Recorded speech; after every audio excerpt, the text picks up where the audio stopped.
Hello everyone, this is Aryan Savant from BIT Vellore and welcome to my presentation.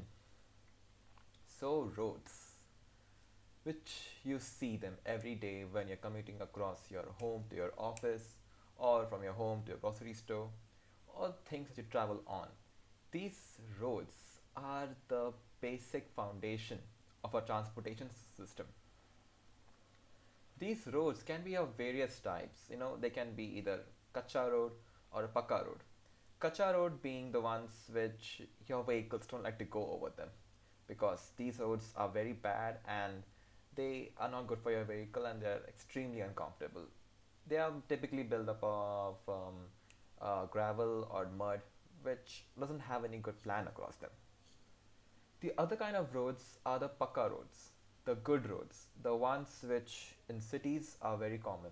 So the road you see in the image down here, this is the road which is called a pakka road.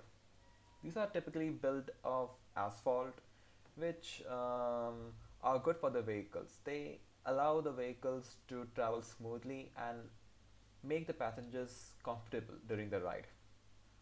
So these kind of roads that are laid across the city, they don't just come about randomly. They require careful planning, careful organization to be built in a most effective manner possible. To build them, we need data of various kinds regarding transportation. This data can be the type of vehicles that travel on that road. It can be the amount of vehicles that travel time from destination 1 to destination 2, so on and so forth. So this sort of data can be collectively collected through surveys. And these surveys are all categorized into what we call as transportation surveys. So today in my presentation, I would like to explore some of the popular transportation surveys that are available for an effective building of a transportation network. So once again, I'm Aryan Savant, and this is my assignment for my urban planning course. So now let's dive into this surveys, shall we? So next slide, please. There you go, content page. So this is all what we're going to learn from this presentation. So what we have here, we're going to learn about the importance of transportation surveys, the types of surveys, and we're going to explore 7 popular transportation surveys in this presentation. These surveys have been referred from URDPFI Guidelines, whose link can be found in the description of the video. So what are the importance of transportation surveys?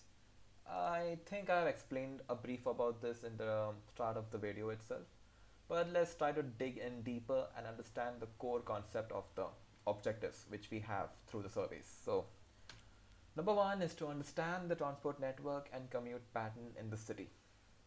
So to understand the transport network and commute pattern means we are trying to assess what kind of patterns people follow while going from point A to point B.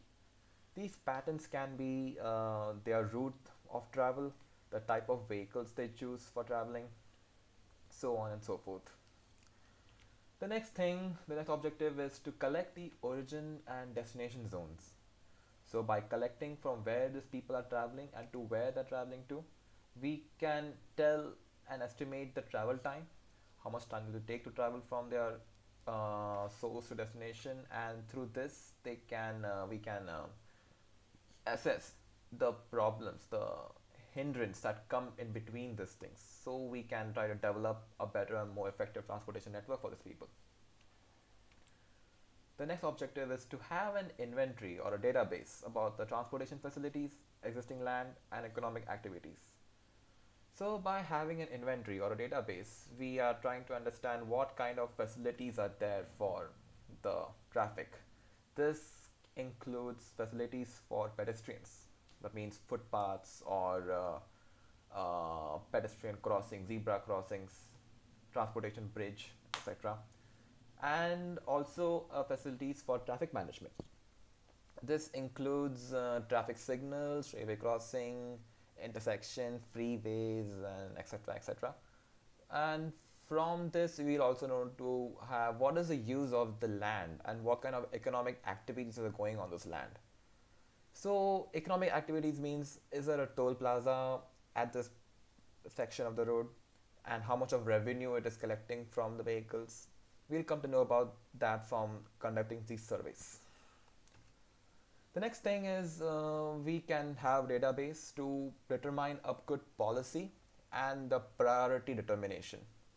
So what's policy? So what will happen is that we will get to know about the requirements for the people in the commute. So from these requirements we can develop policies so that the traffic can effectively flow through the city and people wouldn't have a lot of hindrance while taking their commute. This is what we can make the policies for, some rules for the people to follow. And priority determination. So with the database we can know what is more urgent, and based on that urgency the policies can be updated. So let's see. Survey number 1, inventory of road network system. So by inventory of road network system, so what are we looking? What is there in a road network? So in a road network we have flyovers, underpasses, intersections, parking facilities, traffic management facilities, pedestrian facilities, railway crossing, public transport, and paratransit transport. So these kind of facilities are all come under the road network system. And through this survey, we'll be coming to know about these facilities, and one can determine what are the requirements, what is the current status of these things. Do they need any improvement? Are they fulfilling their purposes? So on and so forth. So the objective of this survey is to appreciate the physical characteristics of identified road network. So by physical characteristics, it means we try to see what is the physical nature of the road is, what is the width, what is the length, are there any bumps on the road, how smooth is the road, so on and things like that we learn in this first objective. And the second one is to identify physical constraints and bottleneck points. So bottleneck points means they are the points where the traffic converges into a section, and due to this convergence what happens is that the traffic would have less space to travel along, because of which there is congestion and traffic jam. And in this position, in this situation, the traffic movement is very slow and you are not able to move along quickly, because of which delays occur and many people are stuck in traffic, and it causes a lot of problem and hassle for the pedestrians, and I mean not pedestrians, commuters, right? Maybe even pedestrians, because they will also have to face the consequence of traffic jam. And the third objective is to understand the potential capacity of identified road network. By capacity, it means how much commute volume is traveling across from point A to point B. How many cars, how many vehicles this road is taking on per day. So this is what we'll be coming to know from the survey. To appreciate the traffic management measures, so what are the traffic measurements that the city is currently undergoing and the city is providing to facilitate the movement of the traffic? How many signals are there? How many zebra crossings are there? So things like that are going to be measured from this one. And the last one is to understand the existing transport situation. Basically a summary of all these objectives together. Survey method. So for this survey, what method is being used is mostly manual method, where there are 4 kinds of manual methods mostly. One is visual inspection. So in visual inspection, what occurs is that you are visually analyzing the inventory of that road network. So what I mean is that you will be visually assessing the road. How is the road built? What's the quality of the road? Do people need help in certain situations and so on? You will be visually seeing it and observing the situation. Other one is paper and online surveys. So in this one, what happens is there are questionnaires to be filled either online or on paper. These questionnaires are sent to the people, and the people have to honestly answer those questions, and you'll come to know what are the preferences of the people, what do they want, what do they need extra for the traffic. Excuse me.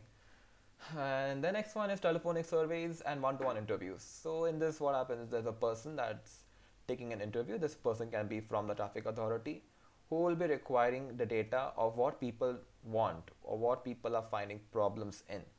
So the participants come, they give their opinions on how to improve certain aspects of the traffic. So through this, they can have a good qualitative data to understand what is needed and what improvements can be made to the road. Sampling size. So what is sampling size for this thing? Well, there's one which is two sections for a road section with a similar land use. Since this is a little bit wordy and sounds a little confusing, I've decided to make like an illustration over here. So you can see there is one road. Okay, this is like an entire section. Okay, and this section is divided into two subsections, A and B. So now what happens is that in this first one, where two sections of the road are sections, we are collecting data from this entire section of the road. You see, there are two sections here, and this green highlighted region shows that the data collecting measuring section. So what we are having is we are having two sections here, and we are able to collect data from both the sections entirely. Two samples for a road section with similar land use. So in this example, what happens, instead of, unlike the first one where you are collecting data from the entire section, you are only collecting the data from the part of the section. So instead of collecting the whole, you're only doing the part. The third one is samples to be collected from where sections have variations. So you can see over here that this road has three kinds of variation. There's one junction over here. There's an intersection with four legged crossways here and a straight path. So these are like three kinds of variation. So you're collecting data from these variations. I hope it's clear, and let's move on. What are the outcomes we expect from the survey? Well, we come to know the physical characteristics and physical constraints of the road network and transportation infrastructure. All of this is all understood from this survey. Survey number 2, speed and delay studies. So what is the objective of this survey? To understand the journey and running speed along the road network. By journey, we can come to know the route a person takes to travel from point A to point B, and the speed that they are choosing to travel along the road. So we'll come to know about that. Second thing is to identify the bottlenecks, which has been explained in the survey 1. To obtain the travel time matrix for all origin destination pairs. So by travel time matrix, what it helps us to know is that we can come to know about the travel times, the amount of time taken to travel from point A to point B, or from point C to point D in any time of the day. So by knowing the travel time, we can tell what are the routes people take, or what are the hindrances that come between that origin and destination. So if it takes more travel time, means there is something that is not convenient for the commuter. So that thing is helped by this matrix. To appreciate the traffic management measures, so yeah, the same thing, you be able to understand the traffic measures, what the city is doing to facilitate the flow of the traffic, and to quantify the delays and determine factors that cause the delay. So this can be measured, or this can be identified using the travel time matrix. So as I told, like if there is a travel time, if the travel time is lengthy between one OD pair, that means that there is some sort of a hindrance occurring in the middle of the road, and that the hindrance can be like maybe a long duration of a signal, or a bottleneck, intersection, junction, congestion, I mean. So such kind of factors are there. So this can be determined by the OD matrix. So that's what we'll be doing in the survey. The methods used are, one is moving observer method. In this method, what is that? Is that you will have a moving vehicle, okay? The primary objective of this moving observer method is to understand the travel time that it takes to move from one point to another point. And in this, the vehicle will be traveling across a loop like this, where you'll be measuring the speed, travel time, and speed and travel time of the vehicle. And this is how it's done. So this is done actually simultaneously. So you are able to collect the data together. So that's the main advantage of moving observer method. The second one is a floating car method. In this, what occurs is that the position of the vehicle is periodically measured throughout the whole day. So what happens is that there is like sensor that is able to track down the vehicle's position and update that in the database.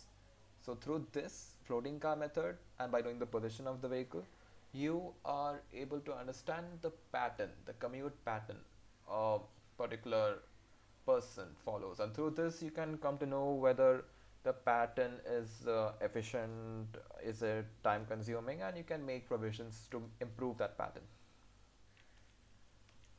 The next one is registration number method, where you are collecting the number plate of the vehicle and you're comparing that number plate of the vehicle throughout the duration of the day in various locations. So you will come to know the same. It's similar to the float car method where you know the position of the vehicle, but instead of data, you're using the number plate method to do this thing. And last one is elevated observer method. In this is mostly used for the urban scape, where you have the advantage of having high-rise buildings. So what you can do, you can place like an observer, like cameras, on top of the building, where you have the vantage point of observing a wide area of traffic. So you are able to again discern some patterns of the vehicle movements and how the traffic is flowing throughout the day. So this is the elevator observer method. So through these four methods, you can collect the data for this survey. Sampling size is you will be collecting the data of around 6 vehicle runs. What are the outcomes? Well, you come to know about the physical characteristics, the physical constraints, travel time, delaying cause factors. All of these are like well understood. So whatever the objective was, you are able to verify and understand them properly. Survey number 3. This is the classified traffic volume counts. So the objective of this survey is to appreciate the traffic characteristics in terms of size, composition, and variation. So in this one, you are able to understand what kind of vehicles are moving across. Is it a truck? Is it a car? Is it a bike? Three-wheelers? So on and so forth. So you are able to understand the traffic characteristics. Second thing is you're able to understand the spatial distribution in traffic. By this, what it means is that you can understand the traffic congestion. Is the traffic distributed far across, or are they close to each other? Through this, you can tell the signal duration or the popular times people like to be on the road, maybe during the peak hours. So you can tell that from this objective. Third one is to establish the level of service on the road network system. Fourth one is to appreciate the traffic management measures. So 3 surveys have the same kind of objective. We need to know about the traffic management measures, how is the traffic being facilitated across the city. And to last, to quantify the delays and determine factors. So similar to survey number 2. The method followed for this is manual method using sensors. So you can use sensors to count the number of vehicles, and video photography, where you are taking a surveillance of the vehicles and counting them. So through all this thing, you're just trying to understand the amount of volume of vehicles that flows across and what kinds of vehicles. That's the basic objective, I can say, for survey number 3. Sample size is an even day count, which will give you an average daily traffic. The outcomes is that you come to know about the traffic characteristics of study area, traffic volume, spatial distribution, and circulation of the traffic. So the objectives are all well understood from this survey. Survey number 4. Roadside origin and destination surveys. So a little bit about this is already explained, I think, in survey 1 with the OD matrix. So this is going to be elaborated over here at the cordon and screen lines. So now let's explore what is a cordon and a screen line. So these surveys are um, taken from the drivers and passengers from a location, and these locations are can be divided into two parts: cordon and screen lines. So a cordon line is something where an area, let me show with the figure, it's better. So in a cordon line survey, what happens is that there is an whole area that you are enclosing, and within this area you are taking out questionnaires from the passengers and drivers across the line over here. That comes under the cordon line survey.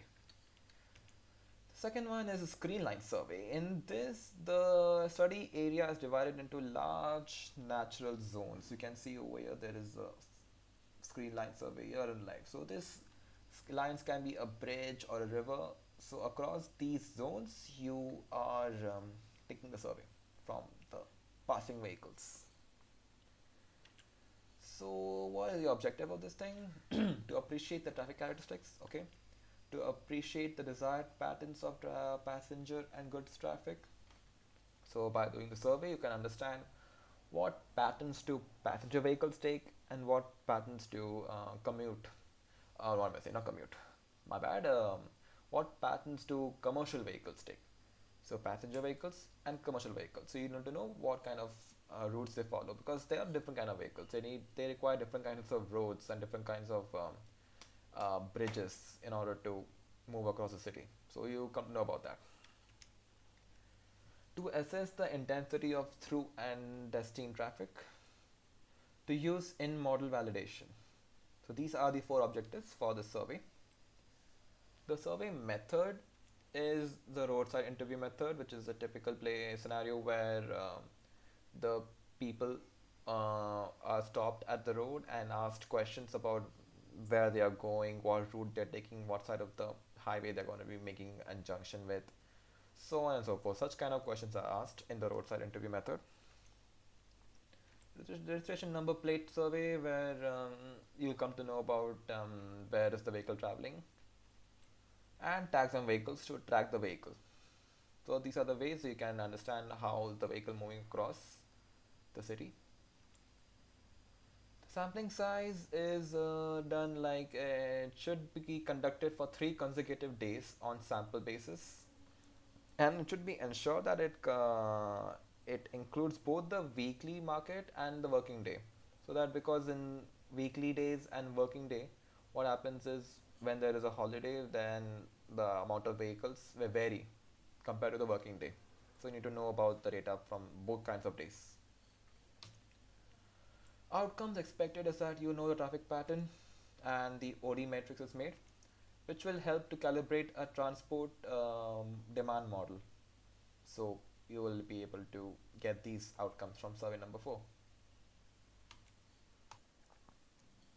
Alright, survey number 5. Move on, move on. Ah, excuse me. Mobility survey. Survey number 5 is a mobility survey, or you can call it the household survey. So in this objective, what is it? We try to understand the socio-economic characteristics of the household. So how is the status, the family class, how is the relation of that household, how are the people living, what is their economic status. So we come to know about that. To comprehend travel characteristics of the household members, that means that you'll come to know how the members of the household travel for their daily routine. Maybe a kid can take a bike, the husband can take a car, the wife can take the bus, so on. So you come to know what kind of transport these people take and where do they go and what patterns do they take to go around their daily household routines. To appreciate the desired pattern of traffic. So yeah, same thing which you have learned in the previous surveys. You'll come to know about the pattern of the traffic based on types of vehicles they take, and to explain the opinion regarding general transport of problems of the city and the probable areas of improvements. So you'll come to know where you can improve the thing. Survey method. So the most common type of method for this is household interviews, where you will be sending out an official to there and they will be collecting data of the people, and they'll be asking questions and so on and so forth to the people, and this is how you collect the data. Sampling size of this is varying depending upon the population of that area. So in this table you can see that the population which is less than 50,000, there is sampling rate in 1 in 5. For the population between 50,000 people and 1 lakh 50,000 people, there is 1 in 8 sampling rate. For 1.5 lakh to 3 lakh is 1 in 15, 3 lakh to 5 lakh is 1 in 20, and then more than 10 lakh is 1 in 25. What are the outcomes? So you'll got to know about the social economic profile of the study area, you've got to know about the number of trips of the people, the purpose of the trips, traffic length, the trips origin destination metrics, and I think that's a typo over there, trip OD. I think that's supposed to be just 4 outcomes but it became 5. Excuse me for that. So all of these outcomes are all well understood from the survey. Survey number 6 is parking demand characteristics. So now we'll come to about the parking requirements of the people. Two objective is that to assess the parking characteristics in terms of parking duration and accumulation by mode. So you come to know for how long a person requires their vehicles to be parked. So that means if it's casual, quick drop by wala parking, where it's typically 5 to 10 minutes of parking you require, or if you're in a residential place, the duration of parking can be long because you live over there, so it's going to be long. Maybe also in an office space, the duration will be long. So such kind of durations you'll come to know in this objective.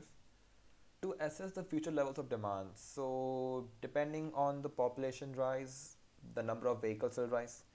With the number of vehicles rising, you will definitely require more number of parking spaces for these vehicles.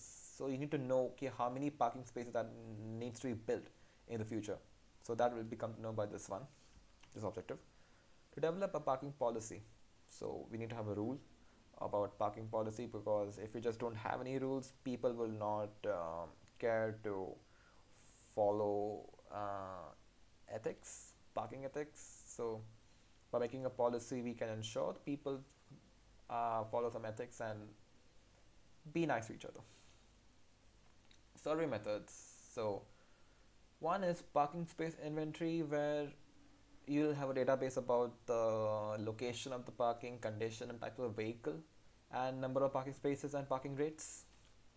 The parking usage survey by petrol. So over here, these are used to estimate the average parking duration. So as I explained, what's the duration, why, depending on the type of work you have, the duration will vary. The cordon count, which includes the directional traffic counts as the site selected, to understand how vehicles and people move across the region. And then there are the typical questionnaires which can be in online and offline surveys, which will tell us kind of parking you require and things like that. Each typology to be covered and representative sample to be collected. What are the outcomes? So you know about the parking duration, the load, the volume of the vehicles that are parked, the index, and the turnover is all understood from this survey 6.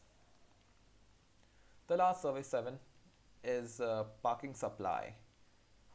So the objective for this one is simply one, to understand the parking supply, which tells us how much of parking you require, how much depending on the number of vehicles, how many parking spaces do you require.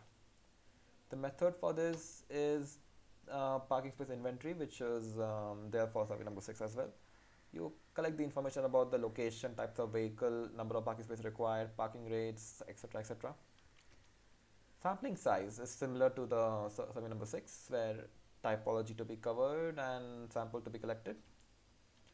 Outcomes are, you come to know about the availability of the existing parking, and based on the availability you come to know whether you have to increase the number of parking spaces or you can keep it the same. So thank you very much for listening patiently to my through my presentation. I hope you have got to know something about transportation surveys, and I hope I have contributed and helped you understand and given you an interest to learn about these kind of surveys. Thank you very much. Have a good day.